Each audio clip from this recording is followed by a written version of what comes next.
한국 식품 산업은 경기 침체에 영향을 받지 않는 독보적인 영역을 구축하고 있습니다. 오히려 공급이 수요를 따라가지 못할 정도로 폭발적인 성장을 기록 중입니다.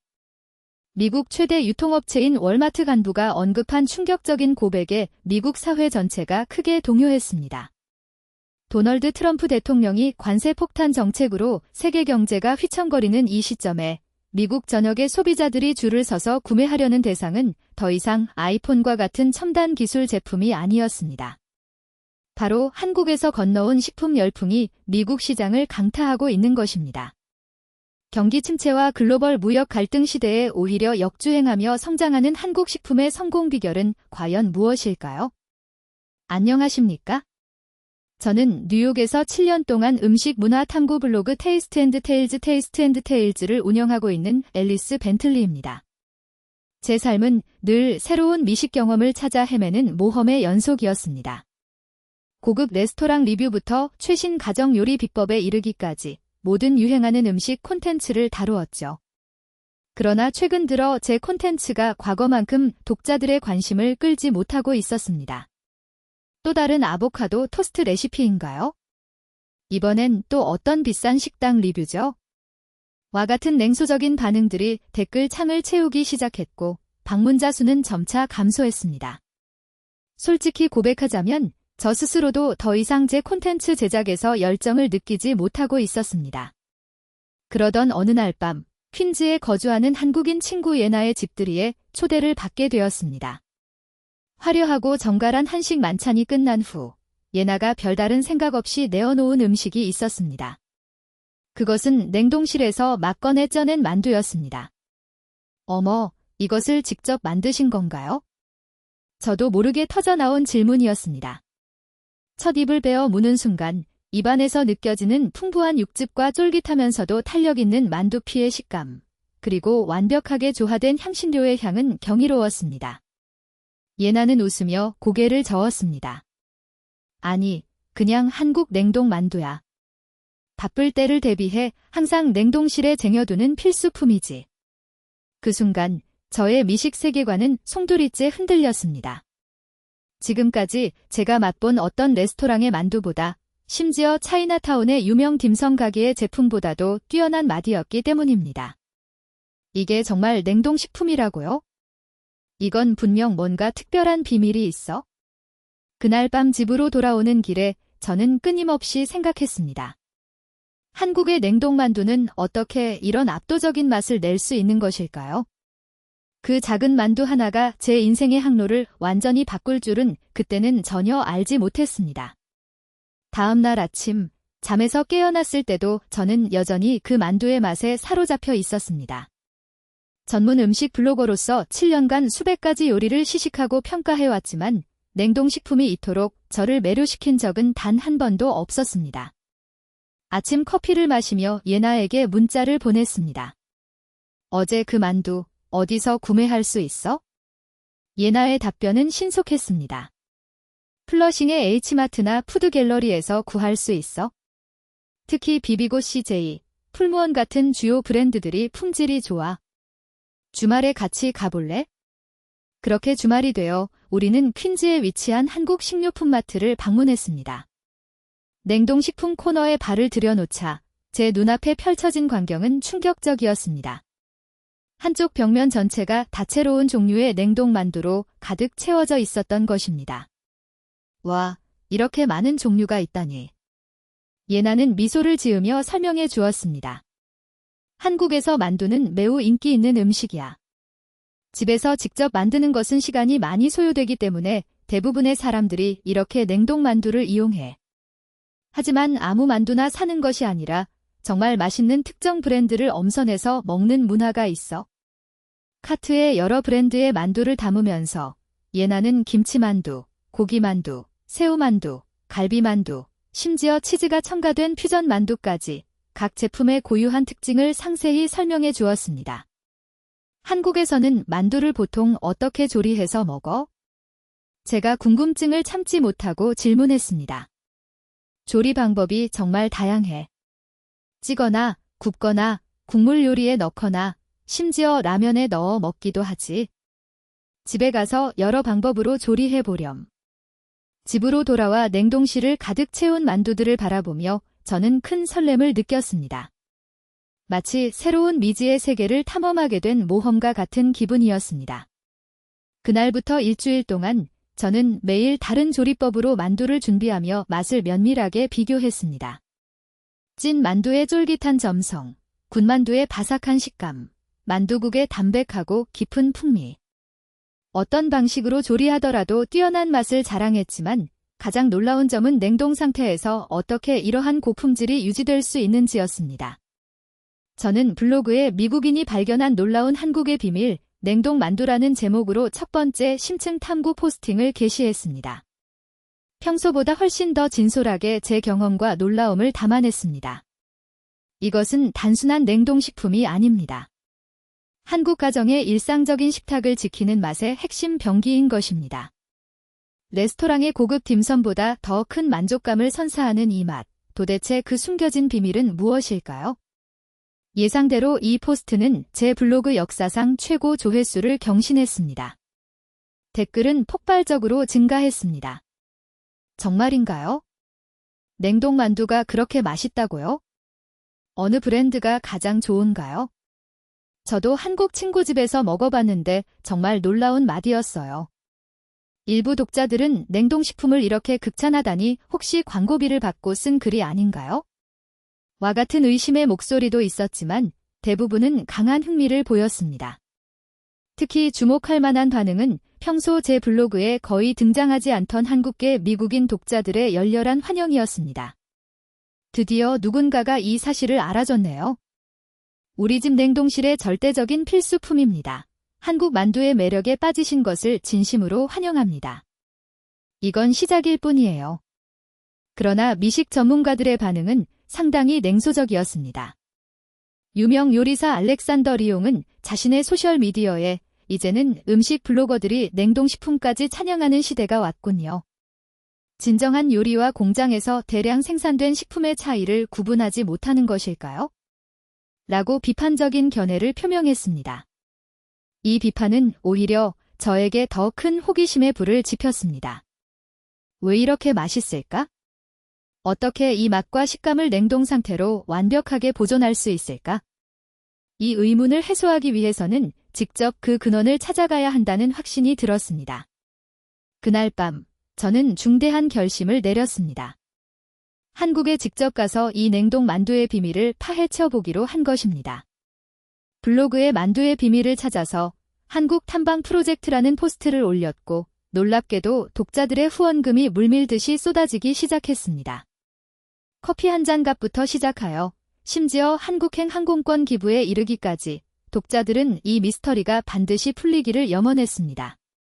그 뜨거운 응원에 힘입어 저는 한국행 비행기에 몸을 실었습니다. 서울에 도착하여 가장 먼저 느낀 것은 이 도시가 음식에 얼마나 진정성을 가지고 대하는가 하는 점이었습니다. 그리고 그곳에서 시작된 만두 탐험은 제가 상상했던 것보다 훨씬 더 깊고 놀라운 이야기들로 이어졌습니다. 비행기 티켓을 예약하기 전 더 철저한 사전 조사가 필요하다고 생각했습니다. 예나의 추천으로 뉴욕 전역의 한국 식료품 마트 한인마트들을 돌아다니기 시작했습니다. 맨해튼의 코리아타운 K타운부터 퀸즈의 플러싱, 그리고 브루클린의 작은 마트에 이르기까지 발품을 팔았습니다. 이 브랜드의 갈비만두는 고기가 정말 풍성해요. 그리고 이 김치만두는 매콤한 맛이 일품이죠. 플러싱 한인마트의 한국인 직원 지수가 열정적으로 설명해 주었습니다. 그녀의 눈빛에서는 자신이 판매하는 만두에 대한 강한 자부심이 느껴졌습니다. 한국 사람들이 냉동 만두에 이토록 진심인 이유가 무엇인가요? 제가 궁금하여 질문했습니다. 지수는 잠시 생각하더니 대답했습니다. 저희에게 만두는 단순한 간식이 아닙니다. 설날이나 특별한 명절에는 온 가족이 모여 직접 만두를 빚죠. 하지만 현대 사회의 바쁜 생활로 인해 직접 만들 시간이 부족해졌어요. 그렇다고 해서 그 맛과 추억까지 포기하고 싶지는 않았던 것이죠. 이 대화는 저에게 큰 영감을 주었습니다. 만두는 단순한 음식이 아니라 한국의 문화를 잇는 중요한 연결고리였습니다. 그날 저녁, 우리는 오랫동안 냉동식품과 품질을 양립할 수 없는 개념으로 여겨왔습니다. 하지만 한국의 냉동만두는 이러한 뿌리 깊은 편견에 정면으로 도전합니다. 이것은 단순한 음식 리뷰가 아니라 어떻게 전통과 기술이 만나 새로운 식문화를 창조하는지에 대한 깊이 있는 탐구입니다. 물론 여전히 회의적인 목소리도 존재했습니다. 유명 셰프 그룹의 소셜미디어 페이지에는 이제는 패스트푸드도 고급 요리인 것처럼 포장하는 시대가 도래했군요라는 비꼬는 댓글이 올라왔습니다. 하지만 이러한 비판은 오히려 제 결심을 더욱 확고하게 만들었습니다. 직접 가서 확인하면 모든 것을 알게 될 것이다. 이 뛰어난 맛 뒤에 숨겨진 진정한 이야기를. 인천행 비행기에 오르며 수첩의 첫 페이지에 질문을 적었습니다. 어떻게 수천 년 된 전통 요리가 21세기 냉동 기술과 결합하여 이런 맛을 창조해낼 수 있었을까? 비행기가 이륙하는 순간 저는 이 여정이 단순한 맛집 탐방이 아닌 저의 블로거 인생을 완전히 바꿀 중대한 모험이 될 것이라는 강한 예감을 느꼈습니다. 13시간의 비행 끝에 인천국제공항에 도착했습니다. 시차 적응을 위해 공항 카페에서 아메리카노를 주문하는데 옆 테이블에서 뭔가 익숙한 팻말이 눈에 들어왔습니다. 비행기에서 막 나온 승객들 사이로 서 있던 한 남성이 들고 있는 팻말에는 앨리스 벤틀리 만두 프로젝트라고 적혀 있었습니다. 안녕하십니까, 벤틀리 씨. 저는 한국 대표 식품기업 국제 홍보팀의 최지훈입니다. 오늘부터 3일 동안 한국 방문 일정을 함께할 예정입니다. 최지훈 씨는 영어가 유창했으며 친절한 미소가 인상적이었습니다. 공항에서 서울 시내 호텔로 향하는 차량 안에서 그는 한국의 음식 문화에 대해 열정적으로 설명해 주었습니다. 한국에서 음식은 단순히 영양분을 공급하는 행위를 넘어 문화의 중심 역할을 합니다. 밥 먹었어요? 라는 인사는 안녕하세요만큼이나 흔하게 사용되는 인사말일 정도입니다. 호텔 체크인 후 최지훈 씨는 내일의 일정을 안내했습니다. 오전에는 식품연구소를 방문하시고 오후에는 전통 만두장인 송영진 선생님을 만날 예정입니다. 그리고 셋째 날은 양평의 만두 생산 공장을 견학하게 됩니다.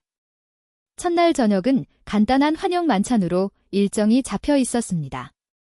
한강이 내려다 보이는 레스토랑에서 그 유명 식품회사의 식품개발부 이사 이도현 박사와 마케팅 책임자 등 여러 임원들을 만났습니다. 앨리스님께서 저희 만두에 관심을 가져주셔서 진심으로 감사드립니다. 이도현 박사가 말했습니다. 한국의 전통적인 맛을 세계에 알리는 것이 저희의 오랜 꿈이었습니다. 식사 중 이도현 박사는 흥미로운 이야기를 들려주었습니다. 사실 10년 전만 해도 한국에서도 냉동만두는 그저 그런 평범한 음식으로 인식되었습니다. 맛은 좋지만 집에서 직접 만든 것보다는 훨씬 못하다고 여겨졌죠. 그래서 저희는 도전했습니다. 어떻게 하면 할머니의 정성스러운 손맛을 냉동식품에 그대로 담아낼 수 있을까? 그의 말에 제 호기심은 더욱 증폭되었습니다. 그것이 정말 가능한가요? 수작업의 맛을 공장에서 대량으로 구현한다는 것이요? 이도현 박사는 미소를 지으며 답했습니다. 내일 연구소에 직접 방문하시면 이해하실 겁니다. 저희는 단순히 기술만 추구하지 않았습니다. 전통과 현대 기술의 완벽한 조화를 이루기 위해 노력했습니다. 호텔로 돌아와 첫날의 경험을 블로그에 기록했고 다음 날 아침 설렘 가득한 마음으로 연구소로 향했습니다. 현대적인 유리 건물로 지어진 연구소는 제가 상상했던 것보다 훨씬 큰 규모를 자랑했습니다. 로비에 들어서자 행복을 가져다주는 음식이라는 영문 슬로건이 눈에 띄었습니다. 저희 연구소에는 150명 이상의 식품 전문가들이 매일 새로운 맛과 품질을 연구하고 있습니다. 연구소장 정미소 박사가 설명했습니다. 그중 20명은 오직 만두만을 집중적으로 연구하고 있죠. 연구소 투어는 감각평가실에서 시작되었습니다. 이곳에서는 전문 테스터들이 매일 새로운 제품의 맛과 식감을 면밀하게 평가한다고 합니다. 저희 테스터들은 최소 3년 이상의 고강도 훈련을 받습니다. 미세한 맛의 차이까지 정확히 구분해낼 수 있어야 하거든요. 다음으로 향한 곳은 전통 연구실이었습니다. 이곳에서 가장 놀라웠던 광경은 최첨단 분석 장비 옆에 전통 한국 부엌이 완벽하게 재현되어 있었다는 점이었습니다. 저희는 여기서 전통 방식으로 만두를 만들고 그 맛의 본질을 디지털 데이터로 변환합니다. 정미소 박사가 설명했습니다. 전통 만두의 맛, 식감, 향을 데이터로 변환하여 정밀하게 분석하는 것이죠. 데이터로요? 저는 놀라움을 금치 못하고 질문했습니다. 네. 예를 들어 할머니가 만두소를 손으로 치대는 강도와 시간, 그 과정에서 발생하는 단백질 변화까지 모두 정밀하게 측정합니다. 그리고 이 데이터를 기반으로 공장 생산 공정을 설계합니다. 다음 방으로 이동하자 냉동기술 실험실이라는 표지가 보였습니다. 이곳에서 저는 가장 인상적인 장면을 목격했습니다. 이것은 저희가 독자적으로 개발한 급속 개별 냉동 IQF 시스템입니다. 한 연구원이 자부심을 담아 설명했습니다. 일반적인 냉동은 만두 내부의 수분이 얼면서 거대한 결정을 형성하여 식감을 완전히 망가뜨립니다. 하지만 이 기술은 초고속으로 냉동하여 수분 결정이 미세하게 형성되므로 해동 후에도 원래의 쫄깃한 식감을 완벽하게 유지할 수 있습니다. 이 모든 설명을 들으면서 저는 깨달았습니다. 이 한국 만두는 단순한 냉동식품이 아니라 최첨단 과학기술과 전통적인 장인 정신이 만난 하나의 결정체라는 것을요. 점심시간, 연구소 구내 식당에서 연구원들과 함께 다양한 시제품 만두를 맛볼 기회가 있었습니다.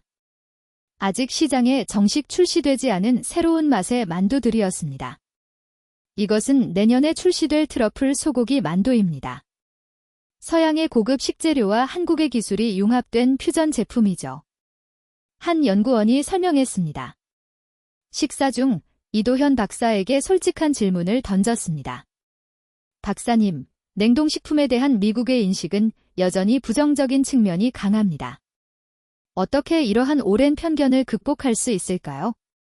그는 진지한 태도로 대답했습니다. 맛이 중요합니다. 사람들이 한 번 맛을 경험하면 그들의 생각은 바뀔 수밖에 없습니다. 또한 우리는 투명성을 매우 중요시합니다. 어떤 재료를 사용하는지, 어떤 과정을 거치는지 모두 대중에게 공개합니다. 그래서 이렇게 연구소도 외부 방문객에게 개방하고 있는 것입니다. 오후 일정으로 강남에서 약 30분 거리에 있는 작은 공방으로 이동했습니다. 그곳에서 전통 만두장인 송영진 선생님을 만날 예정이었습니다. 차량 안에서 최지훈 씨가 설명해 주었습니다. 송 선생님은 3대째 만두를 빚어오신 살아있는 장인이십니다. 70대의 연세에도 여전히 매일 만두를 빚으시죠. 대기업과 협업하기 전에는 이러한 대기업에 대해 매우 경계심을 가지고 계셨습니다. 하지만 지금은 저희 회사의 가장 중요한 조언자가 되셨습니다. 송영진 선생님의 공방으로 향하는 길, 창밖으로는 서울의 현대적인 고층 빌딩들이 빠르게 스쳐 지나갔습니다. 이제 곧 전통과 현대가 만나는 바로 그 순간, 한국 냉동 만두의 진짜 비밀을 알게 될 것이라는 기대감에 가슴이 뛰었습니다. 송영진 선생님의 공방은 현대적인 서울 도심을 벗어나 오래된 한옥 단지 안에 고즈넉하게 자리하고 있었습니다. 낮은 대문을 지나 안으로 들어서자 마치 시간이 거꾸로 흐르는 듯한 평온한 느낌이 들었습니다. 어서 오십시오. 송영진 선생님이 반갑게 맞아주셨습니다. 80에 가까운 연세에도 불구하고 그의 눈빛은 여전히 생기가 넘쳤고 손은 단단하고 힘이 있어 보였습니다. 송 선생님의 작업실은 정갈하고 깨끗했습니다. 나무 도마 위에는 방금 밀어놓은 듯한 얇은 만두피가 놓여 있었고 그 옆에는 신선한 다양한 재료들이 준비되어 있었습니다. 오늘은 제가 60년 넘게 만들어온 전통 만두를 함께 만들어 보겠습니다. 송 선생님이 말씀하셨습니다. 만두는 단순한 음식이 아닙니다. 우리 조상들의 지혜와 정성이 고스란히 담긴 음식이지요. 송 선생님은 만두의 역사부터 들려주셨습니다. 고려 시대부터 이어져 온 만두 문화, 궁중에서 만들던 특별한 연회용 만두, 그리고 서민들이 명절에 온 가족이 모여 함께 빚던 만두까지. 그의 이야기는 마치 한국의 식문화를 담은 역사책을 읽는 것 같았습니다. 진짜 만두의 비결은 3가지입니다. 송 선생님이 손가락을 하나씩 그리고 그 본질을 현대의 첨단 기술로 구현해낸 것이죠. 서로 다른 방식이지만 궁극적으로는 같은 목표를 향해 나아가는 것입니다. 그의 말은 저에게 깊은 통찰을 제공했습니다. 전통과 혁신은 대립하는 개념이 아니라 서로를 보완하고 발전시키는 관계일 수 있다는 것을요. 내일 공장에 가시면 더 놀라운 광경을 보게 될 겁니다. 송 선생님이 말씀하셨습니다. 그들은 전통의 핵심 원리를 이해하고 그것을 현대기술에 어떻게 적용했는지 직접 보여줄 테니까요. 그날 저녁, 호텔로 돌아와 제 블로그에 긴 글을 게시했습니다.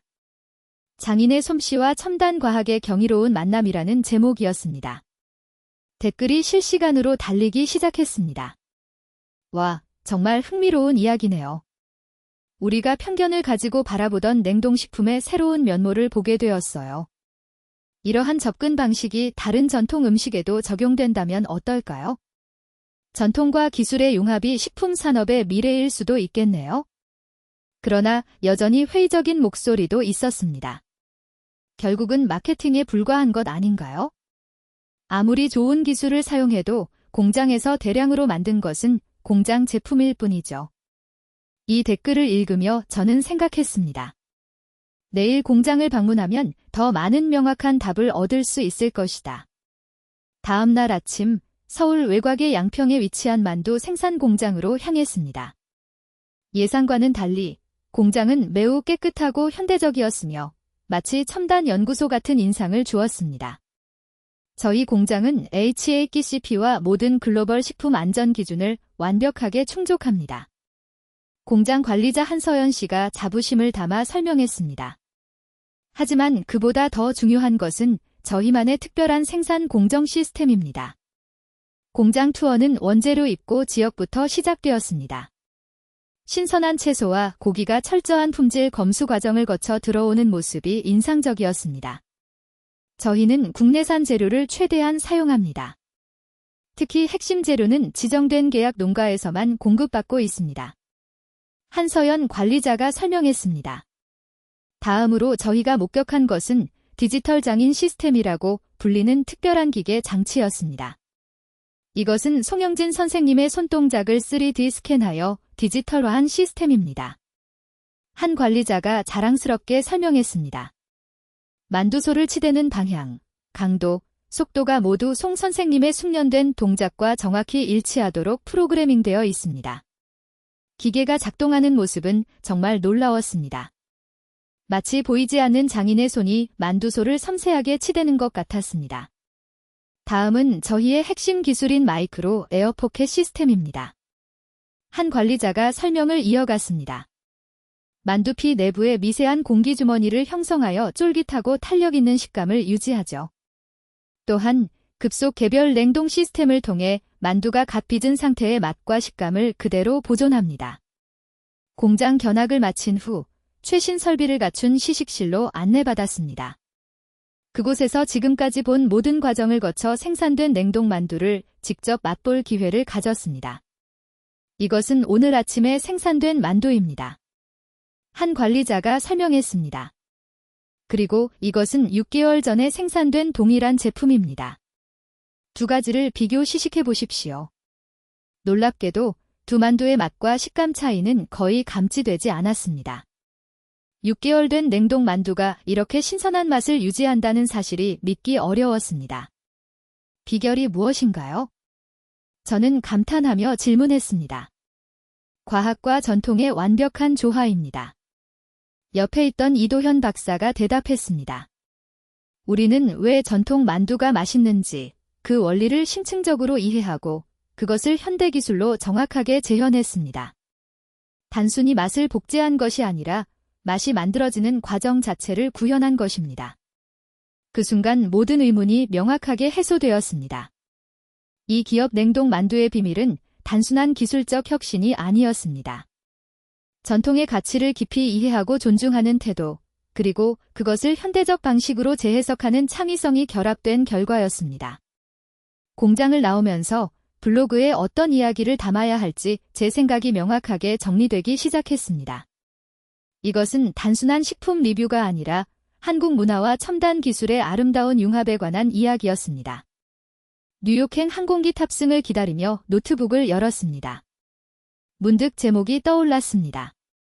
만두의 비밀, 냉동실에서 발견한 기적, 한국 전통과 현대 기술의 완벽한 조화. 이제 이 놀라운 이야기를 전 세계에 전달할 차례였습니다. 뉴욕 JFK 공항에 도착했을 때는 이미 저녁 무렵이었습니다. 13시간의 비행 동안 노트북에 한국에서의 경험을 정리했지만 여전히 제 머릿속은 온통 만두 이야기로 가득 차 있었습니다. 택시를 타고 브루클린 아파트로 돌아오는 길, 창밖으로 뉴욕의 익숙한 풍경이 스쳐 지나갔지만 제 마음은 아직 서울에 머물러 있는 것 같았습니다. 집에 도착하자마자 냉장고를 열어보았습니다. 출발 전에 사두었던 한국 만두 몇 봉지가 냉동실에 보관되어 있었습니다. 이제 그 만두는 단순한 냉동식품이 아니라 장인의 혼과 첨단 기술이 응축된 문화적 산물로 다르게 보였습니다. 다음 날 아침, 상쾌한 기분으로 일어나 컴퓨터 앞에 앉았습니다. 한국에서 촬영한 수백 장의 사진, 수시간 분량의 영상, 그리고 빽빽하게 메모한 노트들을 펼쳐놓았습니다. 이 모든 자료를 어떻게 구성할지 심도 있게 고민했습니다. 단순한 음식 리뷰만으로는 부족하다. 이건 훨씬 더 거대한 이야기다. 그렇게 3일 동안 거의 밤을 새우다시피 하며 콘텐츠를 제작했습니다. 블로그 글은 총 5부작 시리즈로 구성했습니다. 1부, 우연한 만남, 뉴욕 아파트에서 시작된 만두 여정. 2부, 장인의 손길, 3대째 이어지는 만두 비법. 3부, 과학과 전통의 만남, 연구소의 비밀. 4부, 냉동의 마법, 어떻게 그 맛을 보존하는가. 5부, 미래의 음식, 전통과 기술의 조화가 가져올 변화. 유튜브 영상도 함께 제작했습니다.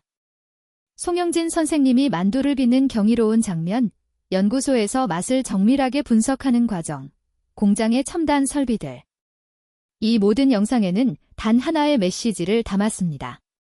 진정한 혁신은 전통을 무시하는 것이 아니라 전통의 본질을 깊이 이해하고 재해석하는 것에서 시작된다.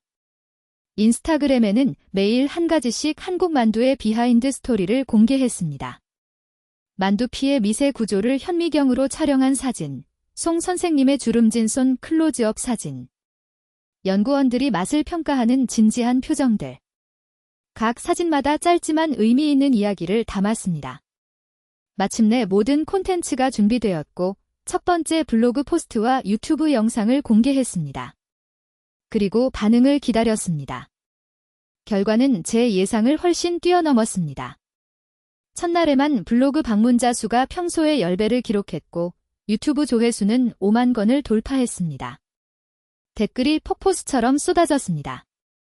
와, 이런 흥미로운 스토리를 들려주셔서 감사합니다. 냉동식품에 대한 제 인식이 완전히 바뀌었어요. 지금 당장 한인마트에 가서 한국 만두를 구매하고 싶어졌어요. 이런 것이 진정한 푸드 저널리즘이죠. 음식 뒤에 숨겨진 문화와 사람들의 이야기. 특히 많은 한국계 미국인들이 감동적인 댓글을 남겼습니다. 우리 할머니가 만들어주신 만두 이야기가 생각나 눈물이 났습니다. 이렇게 한국 음식 문화를 소중하게 다뤄주셔서 감사합니다. 한국 음식이 단순한 K-팝 트렌드를 넘어 깊이 있는 문화로 소개되어 정말 기쁩니다. 놀랍게도 몇몇 유명 요리사들도 긍정적인 반응을 보이기 시작했습니다. 뉴욕타임스의 음식 칼럼니스트 에단 하워드는 자신의 소셜미디어에 앨리스 벤틀리의 한국 만두 시리즈는 우리가 진짜 음식에 대해 가지고 있는 편견에 용감하게 도전합니다. 전통과 혁신이 반드시 상충하는 것이 아님을 보여주는 훌륭한 사례입니다. 물론 여전히 회의적인 반응도 남아 있었습니다. 유명 셰프 알렉산더 리용은 이전에 비판적 입장을 굽히지 않았습니다. 아무리 기술이 발전해도 공장에서 만든 냉동식품은 장인이 직접 만든 음식을 대체할 수 없다. 그것은 근본적으로 다른 범주의 음식이다. 이러한 비판에 대해 저는 솔직하게 대응하기로 결정했습니다. 블로그에 추가 포스트를 올렸습니다. 진정성에 관하여 확장인가 대체인가라는 제목이었습니다. 저는 냉동 만두가 전통 만두를 대체한다고 주장하지 않습니다. 둘은 분명히 서로 다릅니다. 하지만 다르다는 것이 반드시 한쪽이 한국 만두 시리즈가 선풍적인 인기를 끌면서 예상치 못한 문제가 발생했습니다. 그동안 저를 강력하게 지지해주던 일부 독자들이 의심의 목소리를 높이기 시작한 것입니다. 앨리스가 변했어. 이제는 그냥 기업 홍보대사처럼 보여. 이렇게 특정 제품 하나만 계속 띄우는 건 뭔가 뒷거래가 있는 것 같은데. 정말 좋아서 쓰는 건지 아니면 돈을 받고 쓰는 건지 구분이 안 되네요. 소셜미디어에서는 제가 한국 기업으로부터 막대한 후원을 받고 있다는 근거 없는 루머가 확산되기 시작했습니다. 실제로는 한국 취재 여행 비용만 지원받았을 뿐인데 마치 제가 모든 콘텐츠에 대해 대가를 받는 것처럼 이야기가 왜곡되고 있었습니다. 가장 충격적이었던 것은 뉴욕의 유명 셰프 그룹 오센틱 테이블이 공개적으로 저를 비판한 사건이었습니다. 요즘 이른바 푸드 블로거들은 진정성이 없다. 냉동식품을 마치 고급 요리인 것처럼 포장하고 대기업의 돈을 받아 홍보에 나서는 모습이 매우 실망스럽다. 이 비판은 푸드 저널 테이스트 오브 뉴욕의 인터뷰에서 나온 것으로 직접적으로 제 이름을 언급하지는 않았지만 누구를 겨냥한 것인지는 명확했습니다. 처음에는 큰 분노를 느꼈습니다. 내가 얼마나 진심을 담아 이 이야기를 전달하려고 노력했는데? 하지만 곧 저는 스스로에게 자문하기 시작했습니다. 정말 내가 객관성을 상실한 것은 아닐까? 한쪽으로 치우친 이야기만을 하고 있는 것은 아닐까? 이러한 고민 속에서 며칠을 보낸 끝에 결국 솔직한 성찰의 글을 블로그에 게시하기로 했습니다. 진정성에 관하여 푸드 블로거로서의 성찰이라는 제목의 글이었습니다. 최근 제 콘텐츠에 대한 여러 독자님들의 의견을 들으면서 많은 생각을 했습니다. 솔직히 말씀드리자면 한국에서의 경험은 저에게 큰 충격과 깊은 감동을 주었고 그 열정이 글에 그대로 반영되었을 수 있습니다. 하지만 이것이 혹시 제 판단력을 흐리게 했다면 그것은 저의 부족함입니다. 저는 식품회사로부터 한국 취재 여행 비용을 지원받았지만 그 외에 어떤 금전적인 대가도 받지 않았습니다. 모든 의견은 제 솔직한 생각이며 어떤 내용을 쓸지에 대한 지시나 검열은 전혀 없었습니다. 다만 냉동식품과 전통 음식을 비교하는 것은 사과와 오렌지를 비교하는 것과 같을 수 있습니다. 둘은 분명히 다르며 각자의 영역이 존재합니다. 제가 전달하고 싶었던 것은 어떻게 전통의 본질이 현대기술로 흥미롭게 재해석될 수 있는지 그 과정의 가치였습니다. 앞으로는 더 균형 잡힌 시각으로 다양한 측면을 조명하도록 노력하겠습니다. 여러분의 의견은 항상 소중합니다. 이 글을 올린 후 다양한 반응이 이어졌습니다. 일부 독자들은 제 솔직함에 높은 평가를 내렸고 일부는 여전히 의심의 눈초리를 거두지 않았습니다. 하지만 저에게 가장 중요했던 것은 스스로에게 정직해지는 과정이었습니다. 그날 밤 오랜 친구이자 동료 블로거인 클레어와 전화 통화를 했습니다. 앨리스, 내가 쓴 글 읽었어. 정말 용기 있는 결정이었다고 생각해. 고마워, 클레어. 하지만 솔직히 많이 혼란스러워. 내가 이 만두 이야기에 너무 깊이 빠져든 건 아닐까? 객관성을 잃은 건 아닐까? 클레어는 잠시 생각하더니 말했습니다. 나는 내가 객관성을 잃었다고 생각하지 않아. 오히려 너는 다른 관점을 발견한 것이지. 푸드 블로거들이 흔히 저지르는 실수는 모든 음식을 같은 잣대로 평가하려는 거야? 진짜 음식이 무엇인지에 대한 고정관념이 너무 강하지. 하지만 음식 문화는 우리가 생각하는 것보다 훨씬 더 복잡하고 다양해. 클레어의 말을 듣고 생각해보니 제가 전달하려던 핵심 메시지가 더욱 명확해졌습니다. 중요한 것은 냉동 만두가 전통 만두보다 좋다 혹은 나쁘다를 판단하는 것이 아니라 어떻게 다른 방식으로 음식 문화가 진화하고 있는지를 이해하는 것이었습니다. 다음 날 저는 새로운 결심을 했습니다. 더 균형 잡힌 시각을 제공하기 위해 전통 방식만을 굳건히 고수하는 만두장인도 인터뷰하고 냉동식품 산업에 대한 비판적인 시각도 심층적으로 다루는 후속 시리즈를 기획하기로 한 것입니다. 그리고 무엇보다 이 논쟁은 저에게 더 근본적인 질문을 던졌습니다. 현대사회에서 음식의 진정성이란 과연 무엇인가? 이것은 단순한 만두 이야기를 넘어 제 커리어의 새로운 방향을 제시하는 중요한 질문이 되었습니다. 저는 이 질문을 안고 새로운 탐구를 시작하기로 했으며 그 첫걸음으로 다시 한국을 방문하기로 했습니다. 이번에는 더 깊이 있게, 더 다양한 시각으로 한국 음식 문화를 이해하기 위해서였습니다. 비행기 티켓을 예약하면서 생각했습니다. 이번엔 더 많은 질문을 가지고 가야겠다. 그리고 답을 너무 쉽게 찾으려 하지 말자. 두 번째 한국 방문은 첫 번째 방문과는 완전히 다른 마음가짐이었습니다. 이번에는 식품회사의 공식 초청이 아닌 독립적인 취재 여행이었습니다. 물론 그들은 여전히 연구소와 공장 방문을 환영했지만 저는 의도적으로 일정의 절반을 다른 만두 제조사와 독립장인들을 만나는데 할애했습니다. 인천공항에 도착했을 때 첫 방문 때와는 다른 비장한 마음가짐이었습니다. 이번에는 더 깊은 질문들을 가지고 왔습니다. 전통과 혁신 사이에서 무엇이 보존되어야 하고 무엇이 변화해야 하는가? 대량 생산과 장인 정신은 정말 양립 불가능한 것인가? 음식 산업에서 진정성이란 무엇인가? 첫 일정은 서울 북촌에 위치한 작은 만두 가게 할매만두였습니다. 80대의 오영심 할머니가 40년 넘게 같은 자리에서 만두를 빚고 계신 곳이었습니다. 그녀는 어떤 대기업과도 협업한 적이 없으며 냉동 만두에 대해서는 다소 부정적인 견해를 가지고 있다고 전해 들었습니다. 좁은 골목을 지나 작은 가게에 들어서자 할머니는 분주하게 만두를 빚고 계셨습니다.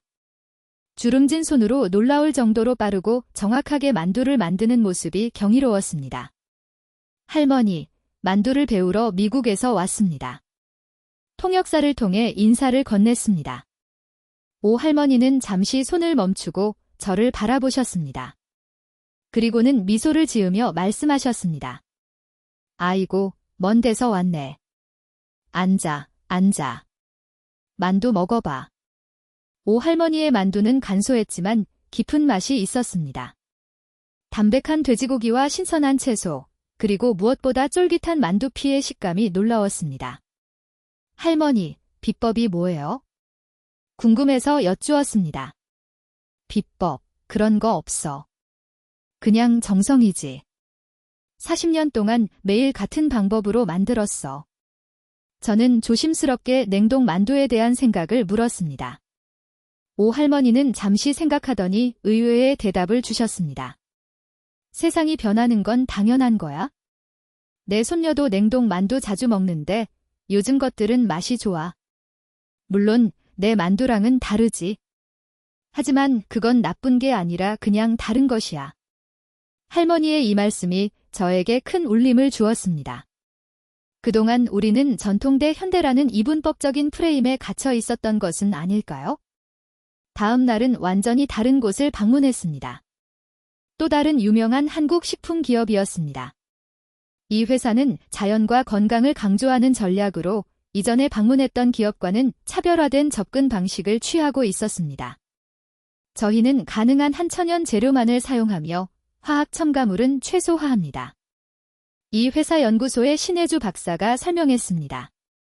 다른 기업이 맛과 식감에 중점을 둔다면 저희는 건강과 자연적인 가치에 더 초점을 맞추고 있죠. 물론 이 회사도 첨단 기술을 사용했지만 그 목적과 철학이 조금 달랐습니다. 이 방문을 통해 저는 같은 냉동 만두라도 기업의 핵심 가치와 철학에 따라 다양한 접근 방식이 존재한다는 것을 배웠습니다.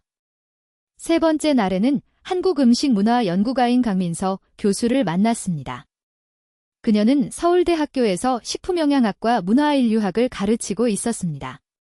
한국 음식이 세계화되는 과정에서 가장 흥미로운 점은 정성이라는 가치가 어떻게 현대 기술로 재해석되는가입니다.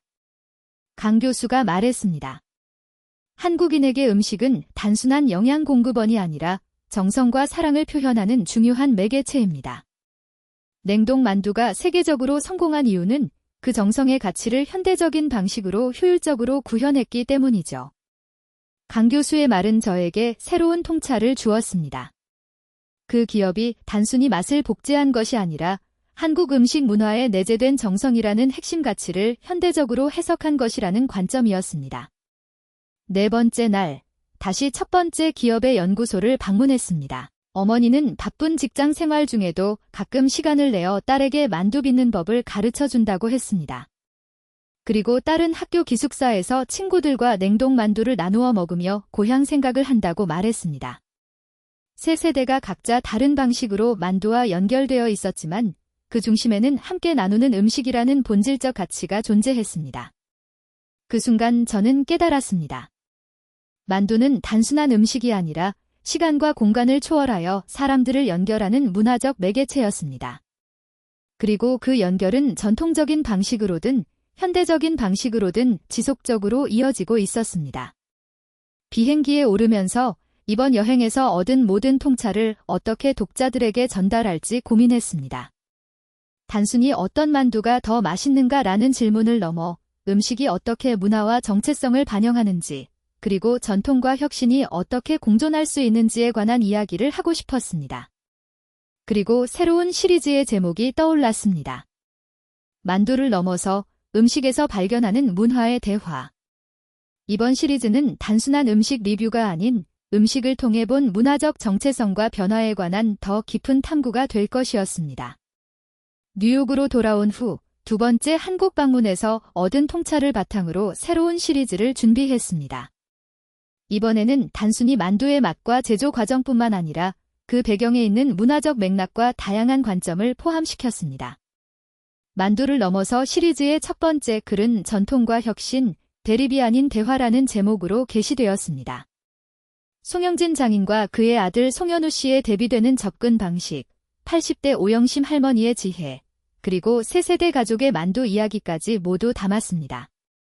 글의 결론 부분에서 저는 이렇게 썼습니다. 음식은 단순한 먹거리가 아니라 살아 숨쉬는 문화입니다. 전통은 보존해야 할 박물관의 유물이 아니라 시대에 맞게 재해석되고 진화하는 살아있는 지혜입니다. 진정한 음식 문화의 풍요로움은 정통과 현대의 대립이 아닌 그 둘의 창의적인 대화에서 비롯되는 것이 아닐까요? 이 글을 시작으로 총 7편의 심층 분석 글을 연재했습니다. 각 글마다 한국 방문에서 만난 다양한 인물들의 이야기와 시각을 담았고 음식을 통해 본 문화적 정체성, 글로벌화의 도전과 기회, 그리고 진정성이 무엇인지에 대한 근본적인 질문을 던졌습니다. 반응은 제 예상을 훨씬 뛰어넘었습니다. 이전 시리즈보다 조회수는 다소 줄었지만 댓글과 소셜미디어의 토론은 훨씬 더 심층적이고 활발했습니다. 이건 단순한 음식 블로그가 아니라 문화 저널리즘이네요. 정말 인상적입니다. 음식에 대해 이렇게 다층적으로 생각해 본 적이 없었어요. 새로운 시각을 제시해 주셔서 감사합니다. 한국 음식 문화에 대한 깊은 존중이 느껴집니다. 다른 나라 음식도 이런 시각으로 다뤄주세요. 특히 놀라운 것은 이전에 비판적이었던 몇몇 셰프와 음식 평론가들이 이번 시리즈에 긍정적인 반응을 보였다는 점이었습니다. 뉴욕타임스 음식 칼럼니스트 에단 하워드는 자신의 칼럼에서 제 시리즈를 소개하며 이렇게 평했습니다.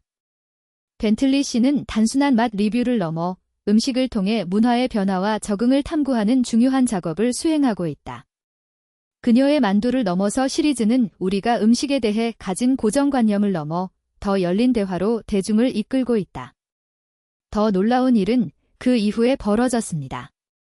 어느 날 홀푸드마켓에 장을 보러 갔는데 냉동식품 코너에 대형 디스플레이가 설치되어 있었습니다. 아시안 푸드 페스티벌, 정통 한국 맛의 발견이라는 문구와 함께 다양한 한국 냉동식품들이 진열되어 있었습니다. 스마트폰을 꺼내 사진을 찍고 있는데 가게 매니저가 저에게 다가왔습니다. 혹시 앨리스 벤틀리 씨 아니세요? 당신의 블로그 열렬한 팬입니다. 저는 놀라움을 감추지 못하고 그와 대화를 나누었습니다. 이번 한국 음식 프로모션이 정말 대성공을 거두고 있어요. 매니저가 말했습니다. 특히 만두는 입고되자마자 매진될 정도예요. 사실 당신의 시리즈를 읽고 우리 바이어가 한국 식품 특별전을 기획하게 되었다고 들었습니다. 그날 집으로 돌아오는 길, 묘한 감정이 밀려왔습니다. 제 글이 실제로 사람들의 인식과 행동에 영향을 미치고 있다는 사실이 기뻤지만 동시에 막중한 책임감도 느꼈습니다. 다음 주 인기 팟캐스트 글로벌 푸드 토크에 초대받아 한국 음식 문화에 대해 이야기했습니다. 방송 중 진행자가 흥미로운 질문을 던졌습니다. 벤틀리 씨, 한국 냉동 만두 이야기를 통해 배운 가장 큰 교훈은 무엇인가요? 잠시 생각한 후 저는 대답했습니다. 음식은 단순한 맛의 문제가 아니라 문화적 대화의 장이라는 것입니다. 한국의 냉동 만두는 전통과 현대가 어떻게 창의적으로 대화할 수 있는지 보여줍니다. 우리가 음식에서 진정성을 이야기할 때 그것은 단순히 전통적 방식만을 의미하는 것이 아니라 그 음식이 담고 있는 문화적 가치를 얼마나 존중하고 이해하는지에 관한 것이라고 생각합니다. 팟캐스트 방송 이후 여러 미디어에서 인터뷰 요청이 쏟아졌고 대학에서 식품문화 특강 초청도 받았습니다. 그러던 중 가장 놀라운 제안이 왔습니다. 푸드네트워크에서 글로벌 키친의 재발견이라는 새 프로그램의 진행자로 저를 제안한 것입니다. 당신처럼 음식의 문화적 맥락을 깊이 있게 다룰 수 있는 진행자를 찾고 있었습니다. 프로듀서가 말했습니다. 이 모든 일이 단 몇 개월 만에 벌어졌다는 사실이 믿기지 않았습니다. 불과 6개월 전, 저는 그저 평범한 맛 리뷰로 침체기를 겪고 있던 블로거였습니다. 그런데 지금은 음식 문화의 탐험가이자 문화적 통역사로 변모하고 있었습니다. 어느 날 저녁 아파트에서 한국 만두로 간단한 저녁 식사를 준비하던 중 한국에서 반가운 이메일이 도착했습니다. 송영진 선생님의 아들 송현우 씨였습니다. 벤틀리 씨, 좋은 소식이 있습니다. 제 소규모 만두 브랜드 현우의 만두를 드디어 시작했습니다. 아버지의 전통 레시피와 현대적 감각을 융합한 제품입니다. 미국 진출도 계획 중인데 혹시 조언을 구할 수 있을까요? 이메일을 읽으며 웃음이 나왔습니다. 세상은 참 좁고도 깊게 연결되어 있었습니다. 한국의 작은 만두 가게에서 시작된 이야기가 이제는 대서양을 가로질러 다시 이어지고 있었으니까요. 답장을 쓰기 시작했습니다. 송현우 씨, 정말 반갑습니다. 새로운 브랜드 출시를 진심으로 축하드립니다. 미국 시장에 대한 조언을 나누게 되어 기쁩니다. 사실 저도 최근 많은 변화를 겪고 있어요. 창밖으로 뉴욕의 야경을 바라보며 생각했습니다. 만두 하나가 이렇게 제 인생을 바꿔놓을 줄이야? 그리고 아마도 이것은 시작에 불과할 거야. 푸드 네트워크의 제안을 받아들이기로 결정하기까지는 많은 고민이 필요했습니다. TV 진행자라는 새로운 역할이 제 정체성과 콘텐츠의 진정성에 어떤 영향을 미칠지 걱정되었기 때문입니다. 하지만 프로그램의 방향성, 즉 단순한 레시피 소개가 아닌 음식 뒤에 숨겨진 문화적 맥락과 이야기를 탐구하는 것이 제 가치관과 일치한다는 확신이 들었습니다. 글로벌 키친의 재발견 첫 시즌은 18개국의 음식 문화를 탐구하는 내용이었고 첫 에피소드는 당연히 한국이었습니다. 촬영을 위해 세 번째로 한국을 방문했을 때는 이전과는 또 다른 느낌이었습니다. 이제는 그저 호기심 많은 블로거가 아니라 한국 음식 문화의 메신저로서의 막중한 책임감을 느꼈습니다. 서울의 광장시장에서 길거리 음식을 맛보고 송영진 선생님과 다시 만두를 빚고 제품회사 연구소에서 최신 기술을 살펴보는 과정을 카메라에 담았습니다. 하지만 가장 감동적인 순간은 송현우 씨의 새가게 현우의 만두를 방문했을 때였습니다. 이곳은 아버지의 전통과 저의 재해석이 만나는 공간입니다. 송현우 씨가 자부심을 담아 가게를 소개했습니다. 저희는 전통 방식으로 매일 아침 만두를 직접 빚고 일부는 특별한 방식으로 냉동 보관하여 판매합니다. 손님들이 집에서도 갓 빚은 듯한 맛을 경험할 수 있도록 하기 위해서죠. 그의 접근 방식은 전통과 현대의 이분법을 넘어 두세 개의 장점을 창의적으로 결합한 것이었습니다. 특히 인상적이었던 것은 가게 한쪽에 마련된 만두 학교였습니다. 주말마다 아이들과 외국인들에게 만두 빚는 법을 가르치는 공간이었습니다. 음식은 먹는 것만큼이나 만드는 과정도 중요합니다. 그 과정에서 우리는 문화를 경험하고 깊이 이해하게 되니까요. 송현우 씨가 말했습니다. 이 말은 제 가슴에 깊이 와 닿았습니다. 제가 앞으로 하고 싶은 일의 본질이기도 했으니까요. 첫 에피소드는 예상을 뛰어넘는 성공을 거두었습니다. 시청률은 푸드네트워크 신규 프로그램 중 최고를 기록했고 소셜미디어에서는 K만두 챌린지, 만두 빚는 법을 배우고 싶다며 주말마다 저에게 조르네요. 전에는 한국 음식을 먹는 것을 부끄러워했는데 이제는 친구들에게 자랑하고 싶어 해요.